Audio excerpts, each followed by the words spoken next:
Bonsoir à tous, bienvenue à ce flash d'information. Commençons par Yamoussoukro, où l'association des chefs d'établissement et adjoints du secondaire de Côte d'Ivoire s'est retirée pour réfléchir sur l'école. La ministre de l'Éducation nationale, Kandia Camara, a pris part au séminaire. Les travaux ont porté sur le thème « Quelle école pour l'Ivoirien nouveau ?»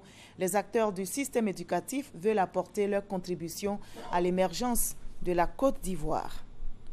La ministre de la Solidarité, de la Cohésion sociale et de l'indemnisation des victimes plaide pour que l'ONU continue de soutenir les efforts de normalisation en Côte d'Ivoire, notamment la réconciliation nationale et la paix. La ministre Mariatou Koné a fait ce plaidoyer au cours d'une rencontre avec l'ONUCI. L'Organisation des Nations Unies, je rappelle, a annoncé une transition progressive pour la mise en place d'une nouvelle configuration de sa mission en Côte d'Ivoire. La 40e Assemblée générale de la Fédération des associations d'assurance de droit national africain s'ouvre demain à Abidjan. Il sera question au cours de cette rencontre de l'assurance africaine hier, aujourd'hui et demain, surtout du renforcement du rôle d'investisseurs institutionnels des sociétés d'assurance. On en reparlera largement à 20 h. Les Centrafricains étaient aux urnes ce matin pour élire leur président et leurs députés. Ce second tour de la présidentielle, je rappelle, oppose deux anciens premiers ministres, Anissé Georges Tologele et Faustin Archange Touadéra. Ils promettent de mettre fin aux violences qui touchent la Centrafrique depuis quelques années. Le président sud-soudanais Salva Kiir a réinstallé vendredi comme vice-président son ennemi juré Riek Machar, chef de la rébellion. Il avait déjà occupé ce poste entre 2005 et 2013. Cette nomination apparaît comme une avancée symbolique dans la mise en œuvre de l'accord de paix signé en août dernier.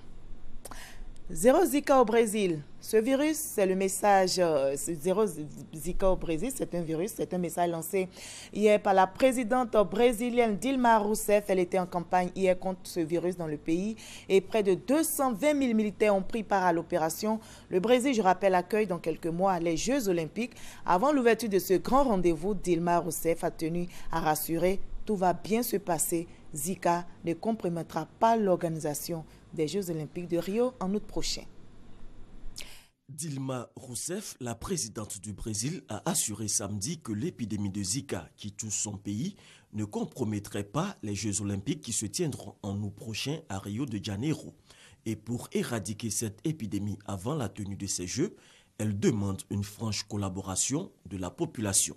Nous ne gagnerons pas la guerre contre le Zika si la population ne nous aide pas. Combattant dans cet esprit du Zika zéro, en empêchant le Zika de se reproduire. Il ne doit pas naître. Si nous voulons que nos enfants soient en pleine santé, le moustique du Zika ne doit pas naître. La présidente brésilienne n'est pas seule dans ce combat. À peu près 220 000 militaires de son pays ont entamé ce même samedi une vaste opération de porte à porte. L'objectif est de visiter 3 millions de foyers et d'informer le public sur les moyens de lutte contre les moustiques qui transmettent le virus Zika. On rentre dans les maisons pour essayer d'identifier les zones à risque et les montrer à l'habitant qui ne les a peut-être pas identifiées.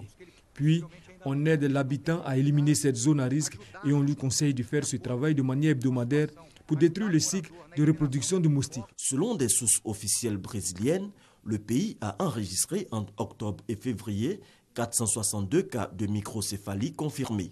3 852 autres cas sont considérés comme suspects. Nous sommes le 14 février aujourd'hui. Les amoureux sont en fête. Cette fête célébrée dans plusieurs pays est interdite au Pakistan. Le président pakistanais a appelé les populations à ne pas célébrer la Saint-Valentin. Cette fête, selon lui, ne fait pas partie de la culture du Pakistan. Et cependant, son appel n'a pas été entendu par tous puisque la Saint-Valentin s'est invitée dans plusieurs boutiques à Islamabad. Ballons, bouquets et boîtes de chocolat en forme de cœur sont vendus. On assiste donc à un succès commercial indéniable. De quoi irriter une frange conservatrice de la société qui voit dans ses attentions un encouragement des relations charnelles avant le mariage, chose interdite au Pakistan. Allez, c'est ici que l'on s'arrête. On se retrouve à 20 h pour la grande édition. À tout à l'heure.